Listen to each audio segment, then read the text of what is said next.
हरियाणा विधानसभा चुनाव को लेकर जहां एक और गहमा गहमी नजर आ रही है, तो वहीं आपको बता दें कि चुनाव की चर्चाएं भी तेज होती हुई नजर आ रही है। इसी बीच अगर बात की जाए हरियाणा के इतिहास में हुए चुनाव की, तो 1987 का चुनाव आज भी जो है काफी खास माना जाता है। 1987 का चुनाव क्यों खास माना जाता है, देखिए हमारी स्पेशल रिपोर्ट में। अगर बात करें 1987 की विधानसभा भी अपने आप में ऐतिहासिक रही, जिसकी चर्चा हर चुनाव में होती है, क्योंकि इस विधानसभा के पौने 4 साल के कार्यकाल में 6 बार शपथ ग्रहण हुआ तो हुआ ही, साथ ही 6 और 16 दिन का मुख्यमंत्री का कार्यकाल भी इस विधानसभा ने देखा। इतना ही नहीं, जब इसका अंत हुआ तो राष्ट्रपति शासन से इस 1987 की गठित विधानसभा में सबसे ज्यादा उथल पुथल हरियाणा के सामने आई। जी हां, अब बताते हैं 1987 के चुनाव के बाद किस तरह घटित हुए घटनाक्रम की। चुनाव आयोग ने विधानसभा के चुनाव के लिए 17 जून 1987 की तारीख दी। हिमवंती नंदन बहुगुणा और देवीलाल ने मिलकर लोकदल के प्रत्याशी तय किए। 17 सीटें सहयोगी भाजपा को दी गई। रोहतक से कांग्रेसी सांसद हरद्वारी लाल त्यागपत्र देकर लोकदल में शामिल हो गए।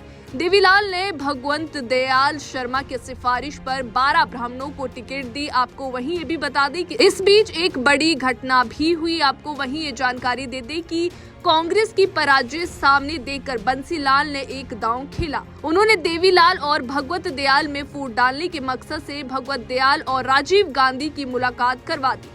मुलाकात के बाद भगवत दयाल ने देवीलाल का साथ छोड़कर कांग्रेस को समर्थन देने की घोषणा कर दी। भगवत की सिफारिश पर टिकट पाए ब्राह्मण प्रत्याशी देवीलाल से मिले और पूछा, अब हमारा क्या होगा? देवीलाल ने भरोसा दिया, आपको धोखा नहीं दूंगा।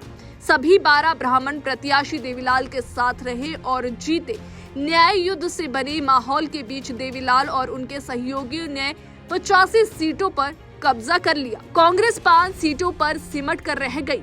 21 जून 1977 को देवीलाल पहली बार मुख्यमंत्री बने थे। ठीक 10 साल बाद 20 जून 1987 को फिर प्रदेश की कमान संभाली। शपथ ग्रहण दिल्ली स्थित हरियाणा भवन में हुआ।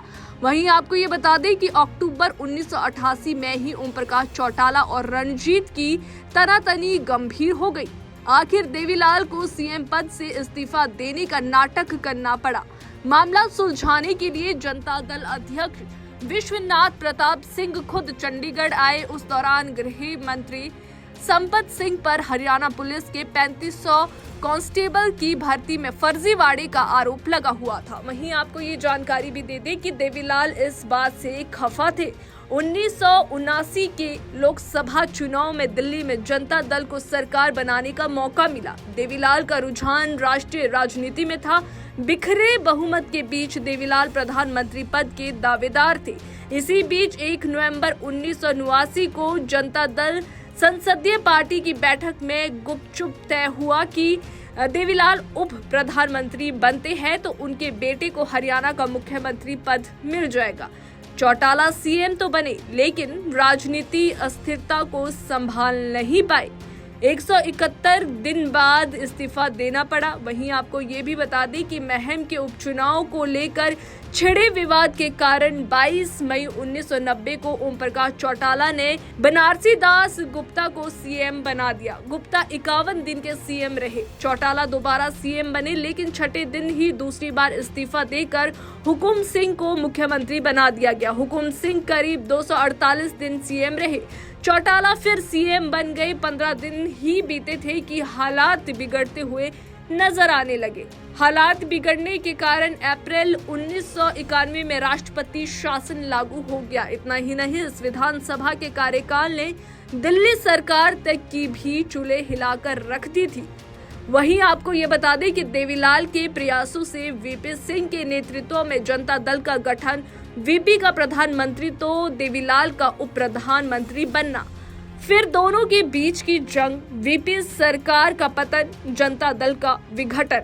चंद्रशेखर का प्रधानमंत्री बनना और देवीलाल का फिर उप प्रधानमंत्री बनना जैसी घटनाएं देखने को मिली। हरियाणा में हेमकांड छाया रहा और देवीलाल के बेटों ओम प्रकाश चौटाला और रणजीत सिंह की विरासत की लड़ाई ने मुगलिया दौर की यादें ताजा कर दी।